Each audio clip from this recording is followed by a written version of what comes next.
RCV Notícias. 13 horas em Cabo Verde, está a começar o Jornal da Tarde da RCV para esta quinta-feira, 2 de janeiro. Abrimos com os títulos. Boa tarde. Preço de energia elétrica baixa em mais de 15% este semestre. Vários bairros da praia enfrentam problemas de escassez de água. A ADS, empresa distribuidora, justifica com problema técnico na produção.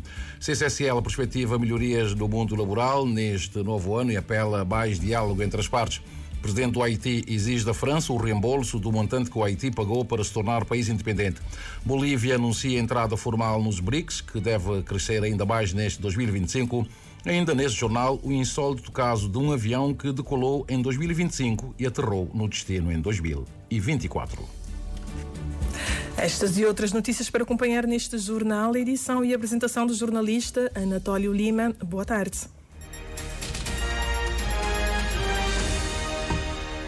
Amigo ouvinte da Rádio Cabo Verde, muito boa tarde. O mercado interno de eletricidade tem desde ontem um novo tarifário, uma baixa de preço acima dos 15%, que o administrador da Agência Multissetorial de Economia, Carlos Ramos, justifica com a evolução dos preços dos combustíveis no mercado internacional.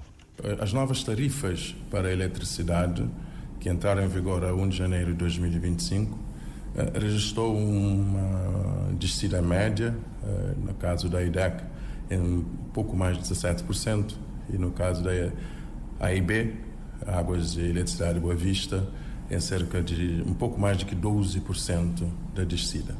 Essa descida deve-se a dois fatores. O primeiro fator tem a ver com a evolução dos preços dos combustíveis no mercado internacional, que é mensalmente atualizado pela ARMA.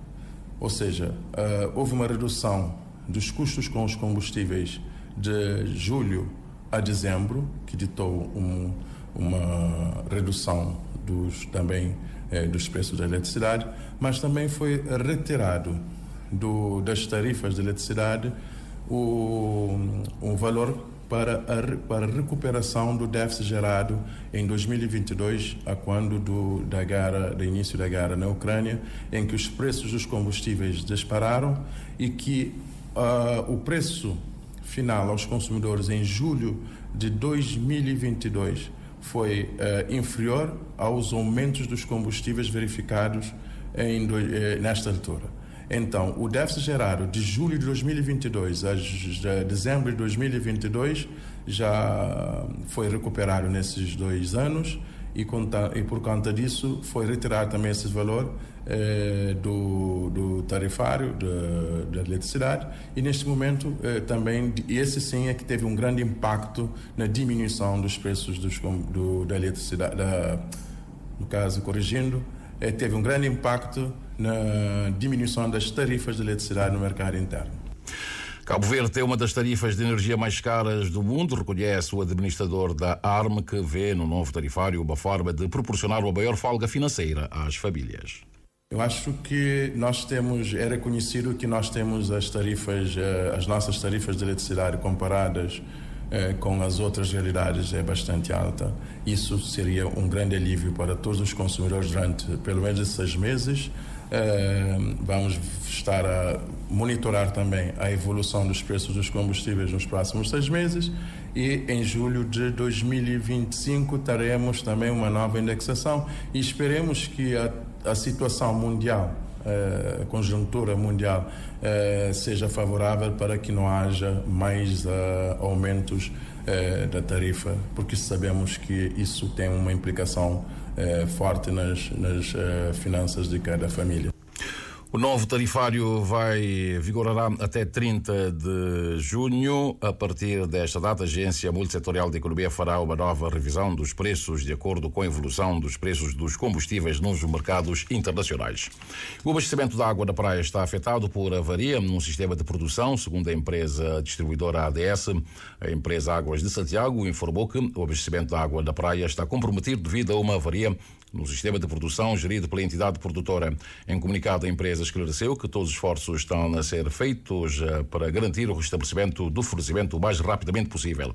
Embora não tenham sido fornecidos detalhes sobre o tipo de avaria, O prazo estimado para normalização, a Águas de Santiago reforçou o compromisso de trabalhar de forma célere para minimizar os impactos na população. Entretanto, a Rádio de Cabo Verde apurou no final da manhã de hoje, junto de uma fonte, que houve uma avaria no transformador de alimentação de uma bomba de alta pressão e que os técnicos estão a trabalhar, a fazer as medições para verem se o problema já foi ultrapassado ou se é necessário a substituição do transformador. Por isso, não foi indicado um prazo para normalização que pode ocorrer nas próximas horas ou então demorar um pouco mais. E um grupo de horticultores que trabalham nas proximidades de Genebra, situado no interior sul de São Filipe, enfrentam problemas devido a uma insuficiente quantidade de água para rega. Neste momento dizem que estão a ter prejuízos com as plantas fruteiras e responsabilizam a empresa Água Brava pela situação devido à deficiente distribuição de água. O Elcio Andrade tem os pormenores. Ao todo, são 7 horticultores que cultivam algumas parcelas de terreno nas proximidades de Genebra, situada no interior sul de São Filipe. Segundo dizem, a água disponibilizada tem sido insuficiente para a quantidade de produção. Manuel Socorro é um dos horticultores que vem acumulando prejuízos, principalmente com as plantas frutíferas. A partir do momento que chove, do fica com essa água tarado ali e churro, que tem forma de doar água para o facinho de água nossa planta. Eu togo um parte que tá água. Tem que abrir um resto para mim abrir aquele outro depois para bem monge, a água taba, nunca tem água de água. Minha árvore de fruta tudo se tava para trás. A minha produto sempre de boa qualidade, minha põe na carne também de boa qualidade, mas no momento ali que tem ninguém que tá comprar um coisinho. Olha pimentão, olha tudo te rola, com aqui também de pimenta. Mesma situação enfrenta os horticultores Adrião de Pina e Mário César. Do tá posta na bananeira só prejuízo. Ou aqui me posta na agricultura, pede água, ninguém tem mais para pagar água. Deixa monjar não pagar água, agora não sei quanto pagar água. Para dentro de meio lá, tem repolho, tomate, pimentão, com gana pode, mas que pode uma farta de água. Eu posto na árvores de fruta, principalmente na banana, mas a água que se está dando que é condições de produzir banana de boa qualidade. E, portanto, não tem prejuízo no tempo ali, que a produção que não tinha antes que tem mais. Perante esta situação, os horticultores responsabilizam a empresa Água Brava pela deficiente distribuição de água. Eu tenho uma água brava, essa será uma resposta. Eu também sinto a água que eu tenho, também não tenho cinto ali para parir dentro do sucuro por ser a água. Seja meia que a água estou com bem chegando a nós. Terá 9h20 a 9h40 do que tem um pingo de água na rede para a água. Porque aquele outro lado, nossa parceria ali, juntado com nós, tem água 24 horas. Essa terrega não só quente pegou. Nós que tem frio, que tem quente. Nós e sofre ali. Não sei se contente porque às vezes não te encontra com o companheiro de barriga numa área que não se vê água. Está falando, não tem água lá, qualquer área, no tio de rega. Então que ele é... Estamos fazendo uma discriminação, porque tudo nós é agricultor, tem mesmo direito. Contactada, a empresa Água Brava informou que tem cumprido o mesmo horário de distribuição de água para aquela localidade desde setembro de 2023, ou seja, das 6 às 10 da manhã e a mesma quantidade de sempre. Entretanto, acredita que as parcelas ou as produções devem ter aumentado durante este período, o que resulta numa insuficiente quantidade de água. A Água Brava recorda ainda que a sua prioridade é sempre o consumo humano. E o presidente da CCSL, que promete lutar em 2025 por melhoria das condições de trabalho de todas as classes profissionais, considera que a situação laboral tende a melhorar e apela ao diálogo entre os diversos intervenientes, visando a satisfação das reivindicações dos trabalhadores. José Manuel Vaz, que manifestava as suas perspectivas para o ano novo e fazia hoje o balanço do ano anterior, considerou que as medidas assumidas em Conselho de Concertação Social permitiram atenuar a situação laboral vivida no passado ano. O destaque vai para o PCFR, que no seu todo, diz a CCSL, vem por termo um conjunto de injustiças que penalizavam os trabalhadores. O Cândido Amorim Forte esteve na conferência de imprensa e tem os detalhes. À semelhança do que ocorre a nível mundial, Cabo Verde também vem sofrendo com o desemprego, sobretudo o jovem, a pobreza e salários que não acompanham os aumentos dos preços, diz o presidente da CCSL, além de baixa cobertura na proteção social, entre outros. Entretanto, o sindicalista considerou que os aumentos assumidos para o salário mínimo de 14 contos para 15 no setor privado e de 15 para 16 no público foram positivos e constituíram um alinhamento dos parceiros ao nível da concertação social que contribuiu para atenuar a situação laboral em 2024, como realça o presidente da Confederação dos Sindicatos Livres, que destaca a implementação pelo governo do novo PCFR. Essas medidas de políticas contribuíram positivamente para a atenuação das reivindicações salariais por parte das organizações sindicais e trabalhadores e teve a repercussão bastante positiva da estabilidade laboral e social durante o ano 2024. Do novo Plano Carreira, Funções e Remunerações na Administração Pública, PCFR, também contribuiu de forma significativa e bastante positiva para a estabilidade laboral. O novo PCFR começou já a pôr termo a um conjunto de irregularidades, distorções e injustiças entre os funcionários provocado pelo anterior PCCS, que discriminava e dividia os funcionários públicos em funcionários de regime de carreiras e funcionários de regime de emprego.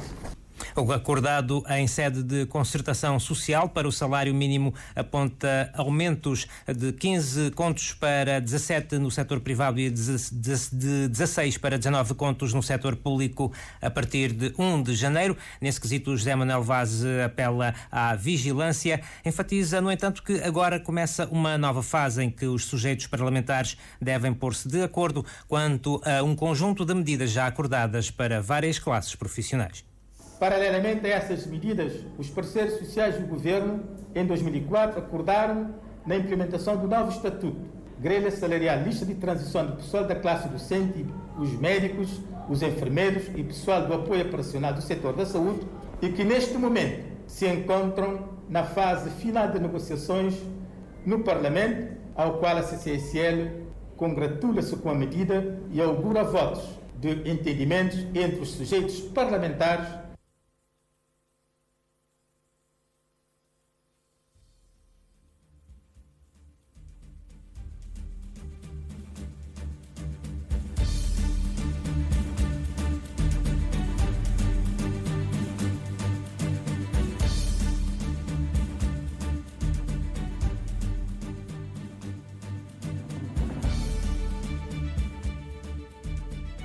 Pedimos as nossas desculpas por esse interregno, problemas operacionais a deixarem-nos aqui praticamente sem o conteúdo, o restante do conteúdo da nossa peça. Entretanto, podemos continuar dizendo que o presidente da CCSL prometeu lutar em 2025 pela melhoria das condições de trabalho de todas as classes e considerou que a situação laboral tende a melhorar, apelando ao diálogo entre diversos intervenientes para a satisfação das reivindicações dos trabalhadores. A situação laboral, como disse inicialmente, a semelhança do que passa a nível mundial, não é? Tendo em conta o diálogo social entre o governo, os empregadores e os trabalhadores, tende-se a melhorar. Temos alguns setores, não é, muito específicos que a situação laboral, de facto, não é a melhor. E para isso é fundamental que os sindicatos disponibilizem para as negociações o governo e os empregadores para que chegássemos a um entendimento e evitar as greves, as manifestações que têm acontecido em alguns setores aqui a nível nacional. Vamos batalhar para que efetivamente não só os professores, mas também os enfermeiros, os médicos e as outras classes, os jornalistas, também tenham um estatuto, uma grelha salarial mais justa, mais motivadora para o exercício das suas atividades profissionais. O presidente da CCSL arrematou chamando a atenção para um conjunto de relatos que, segundo diz, têm chegado ao seu conhecimento sobre situações em que tanto empresas do setor privado como do setor público, câmaras municipais e diversos negócios têm estado a praticar salários mínimos inferiores aos acordados em sede de concertação social, o que constitui uma violação grave desses acordos, pelo que pede atenção e vigilância de sindicatos e trabalhadores no geral. Já temos 13 horas mais 15 minutos. O PICV classificou a mensagem de Ano Novo do Presidente da República como sendo abrangente e que leva em conta o contexto mundial desafiador. Julião Varela, secretário-geral do partido, diz que o seu partido revê-se no conteúdo da mensagem do chefe de Estado. Nós revemos, sim, na mensagem, no conteúdo da mensagem, que também ainda fala na necessidade da despartidarização da administração pública, a preparação para assinalar os 50 anos da independência, portanto, de Cabo Verde, mas pensando já nos próximos 50 anos do país, em ambiente, portanto, de consenso, de juntamão, em que a projeção futura deve ser feita por todos, né?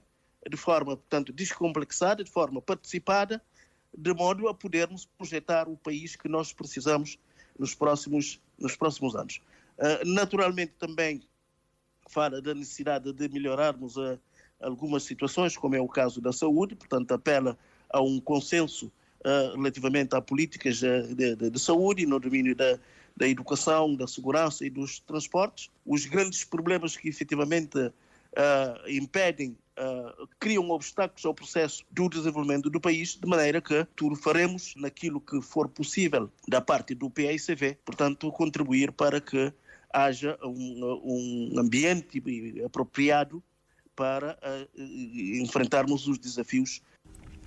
O secretário-geral do PAICV mostra-se confiante na obtenção de consensos deste 2025 para a eleição dos órgãos externos ao Parlamento. Sim, é sempre possível. A questão, portanto, está sobre a mesa a nível do Parlamento. Portanto, as discussões serão feitas a nível do grupo parlamentar com orientação do PAICV, portanto, no sentido de serem criadas as condições para ultrapassarmos todas essas dificuldades. E tentamos ouvir também a reação do secretário-geral do Movimento para a Democracia, mas até o fecho desta reportagem não conseguimos chegar a falar com Luís Carlos Silva, que, segundo o Gabinete de Comunicação do partido, está em São Vicente. Em São Vicente, a UCID se pronunciou, só que fê-lo um pouco no final da manhã. O José Pedro Santos está ainda a trabalhar a comunicação da UCID. Não sei se será possível, neste espaço, ter a posição da UCID em relação ao pronunciamento do chefe de Estado.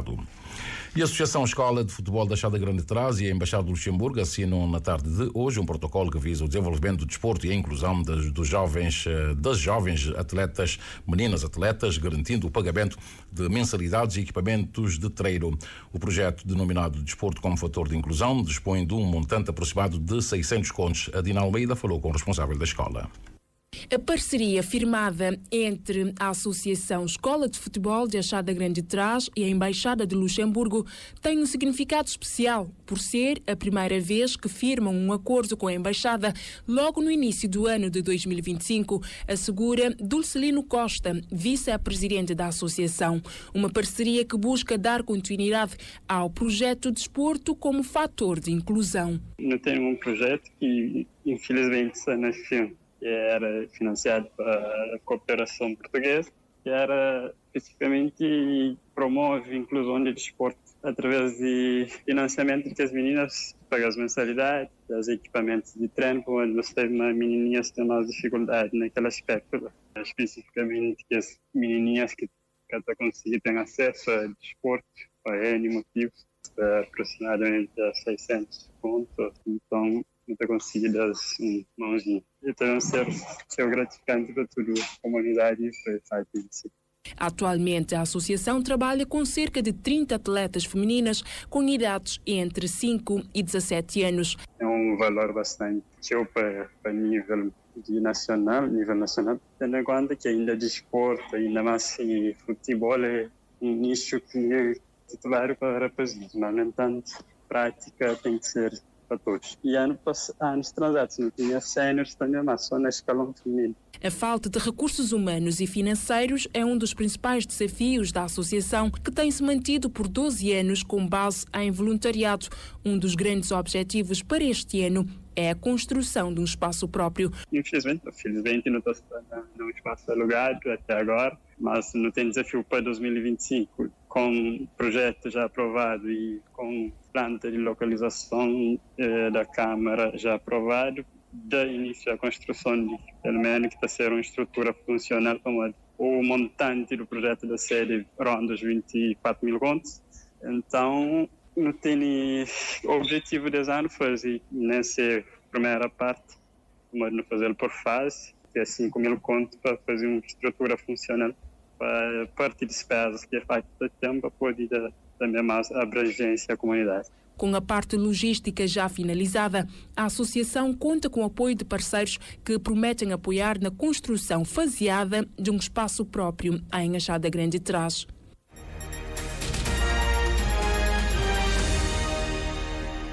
O amigo ouvinte está em sintonia com a Rádio Cabo Verde quando são 13 horas mais 20 minutos e meio. Jornal da tarde. Do Haiti chega-nos a informação de que o presidente do Conselho Presidencial de Transição do país, Leslie Voltaire, exigiu mais uma vez da França o reembolso da quantia que o Haiti pagou para compensar a perda territorial causada pela independência do país no dia 1º de janeiro de 1804. Num país devastado pela violência diária de gangues armadas, as autoridades haitianas prometem restaurar a segurança e garantir eleições livres este ano. Promessas renovadas no dia 1º de janeiro por ocasião dos 221 anos da independência do país.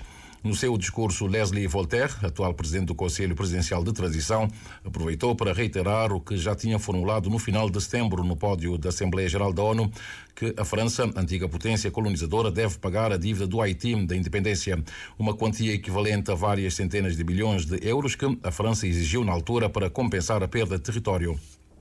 Segundo uma investigação do New York Times, o montante total pago pelo Haiti à França durante o século XIX ascenderia em valor atual a mais de 520 milhões de euros.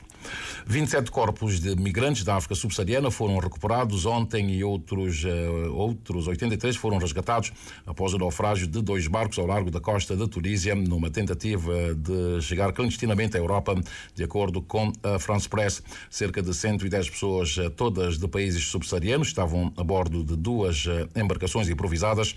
Mais de 2.200 pessoas morreram ou desapareceram no Mediterrâneo no ano passado, 1.700 das quais na rota do Mediterrâneo Central, avançou hoje a diretora regional da Unicef para a Europa e Ásia Central. O presidente da Bolívia anunciou a adesão formal do seu país aos BRICS desde ontem como Estado associado. Destacou que a integração dá ao país andino a oportunidade de impulsionar alguns setores-chave como energia, tecnologia, comércio, entre outros. O Estado plurinacional da Bolívia junta-se formalmente como Estado associado aos BRICS, um bloco importante que representa quase 45% da população mundial, escreveu na quarta-feira Luís Arce nas redes sociais. A formalização da Associação da Bolívia aos BRICS foi anunciada numa carta do ministro dos Negócios Estrangeiros da Rússia, país que até então estava a presidir o bloco. No ano passado foi aprovada a adesão de 6 novos países, entre os quais o Egito, o Irão, Emirados Árabes Unidos, Etiópia, Argentina e Arábia Saudita, embora o governo de Buenos Aires, liderado por Javier Milei, tenha posteriormente recusado juntar-se ao bloco de economias emergentes. Na última cimeira dos BRICS na Rússia, vários países, incluindo a Bolívia, receberam convites para se juntarem ao grupo, embora ainda não na qualidade de membros de pleno direito. O Brasil vai assumir este ano a presidência anual dos BRICS e o combate contra as alterações climáticas, a utilização de moedas locais e a inteligência artificial e o reforço da integração dos novos membros são prioridades. Por além da Bolívia, está prevista, mas não confirmada, a entrada de países como a Turquia, Indonésia, Nigéria, Argélia, Bielorrússia, Cuba, Cazaquistão, Vietnã, Tailândia, Malásia, Uzbequistão e Uganda como Estados-membros associados, consolidando o bloco como voz relevante do Sul global. As autoridades norte-americanas estão a investigar se há alguma ligação entre os 2 acontecimentos que marcaram o primeiro dia deste novo ano nos Estados Unidos. Um atropelamento que matou 15 pessoas em New Orleans e a explosão de um Cybertruck da Tesla em Las Vegas. Na explosão do veículo que aconteceu à porta de um hotel Trump, uma pessoa morreu, o condutor e outras 7 ficaram feridas. Joe Biden, presidente norte-americano, avançou ontem que as autoridades estão a investigar a explosão de Las Vegas, incluindo para perceber se há alguma possível ligação com o ataque de New Orleans. Porém, ao que tudo indica, até o momento as autoridades não divulgaram informação sobre qualquer descoberta. Já temos 13 horas mais 24 minutos e antes de vermos como é que está o movimento aéreo e marítimo do arquipélago, vamos partilhar consigo a história de um avião que decolou em 2025, mas pousou no destino em 2024. Ouviu bem, o avião decolou em 2025, mas pousou no destino em 2024. Parece estranho, não é? Mas aconteceu e não se trata de nenhum fenómeno sobrenatural ou paranormal. Vou explicar. É que a diferença entre o fuso horário ao redor do mundo rendeu uma verdadeira viagem no tempo para tripulantes de passageiros do Boeing com código CPA 880 da companhia aérea Cathay Pacific. O avião partiu de Hong Kong nas primeiras horas do dia 1º de janeiro de 2025, ou seja, às 0 horas e 38 minutos horário de Hong Kong, e chegou ao seu destino final em Los Angeles, nos Estados Unidos da América, por volta das 19 horas e 58 minutos do dia 31 de dezembro de 2024, nos Estados Unidos. é que Hong Kong está a cerca de 16 horas à frente de Los Angeles, o que possibilitou que o Boeing decolasse em 2025 e tenha pousado no solo norte-americano antes da virada do ano em 2024. É estranho, não é? Mas aconteceu. Vejamos agora como é que está o movimento aéreo marítimo do arquipélago. Muito movimento no corredor atlântico do espaço aéreo monitorado pela Ilha do Sal, do FIR Oceânico Cabo-Verdiano. Temos a chegar neste momento em São Vicente um aparelho da TUI que vem de Amsterdão. Está muito prestes, já está mesmo na pista do aeroporto Zara Évora em São Vicente.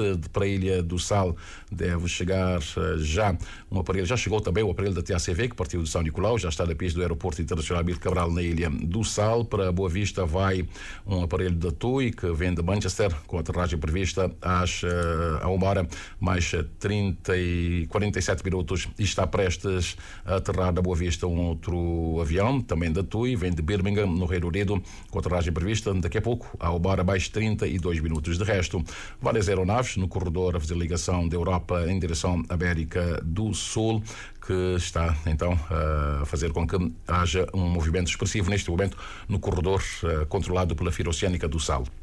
Pela via marítima temos o Dom Tututa a navegar neste momento em direção à Ilha do Fogo, ao Porto do Vale dos Cavaleiros, na posição em que se encontra nesse momento a embarcação. É expectável então que dentro de sensivelmente 3 horas e meia o Dom Tututa esteja no Porto do Vale dos Cavaleiros, de onde partiu há instantes o Liberdade, que foi para o Porto da Furna na Ilha Brava. Deve daqui a pouco o Liberdade fazer o percurso inverso, ir a Vale dos Cavaleiros, depois vir aqui ao Porto da Praia. De resto, falemos agora do movimento das marés, bem como que nos dizem as tabelas solares em relação aos melhores momentos para a pesca. Por além de outras informações, para esta quinta-feira, 2 de janeiro, o sol despontou às 7 horas 5 segundos e o pôr do sol será às 18 horas 16 minutos e 18 segundos. A lua está na fase crescente, saiu pelo sudeste às 9 horas e 16 minutos e vai se pôr pelo sudoeste às 20 horas e 57 minutos. A primeira baixa-mar do dia aconteceu a 1 hora e 59 minutos e a seguinte será às 13 horas e 56 minutos. E a primeira pré-mar aconteceu às 8 e 3 minutos e a seguinte vai ser à noite às 20 horas e 21 minutos. Os dados apontam que hoje é um excelente dia para pescar, sendo o melhor momento que resta do dia, das 14 horas e 6 minutos até às 16 horas e 6 minutos. Para amanhã, sexta-feira, a primeira baixa-mar do dia vai acontecer às 2 horas e 40 minutos e a seguinte às 14 horas e 36 minutos. A primeira pré-mar de amanhã vai acontecer às 8 horas e 45 minutos e a seguinte será às 21 horas e 2 minutos. Em relação à pesca, amanhã, sexta-feira, será um dia regular, sendo os melhores momentos das 2 horas e 28 minutos até às 4 e 28, portanto de madrugada, ou então mira das 14 horas e 57 minutos até às 16 horas e 57 minutos. E o relógio já registra 13 horas mais 28 minutos. Recordemos os títulos deste jornal. Dissemos que o preço de energia elétrica baixa em mais de 15% este semestre em todo o país. Vários bairros da praia enfrentam problemas de escassez de água. A ADS, empresa distribuidora, justifica com problema técnico da produção. CCSL perspectiva melhorias no mundo laboral neste novo ano e apela a mais diálogo entre as partes. O presidente do Haiti exige da França o reembolso do montante que o país pagou para se tornar independente da França. Bolívia anuncia entrada formal nos BRICS, que deve crescer ainda mais neste 2025.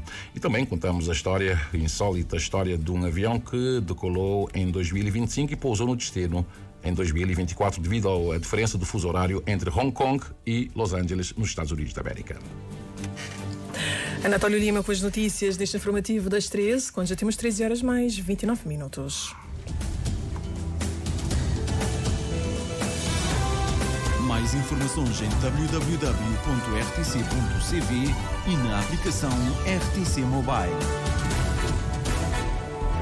RCV, o rigor da notícia e o melhor da informação a cada hora.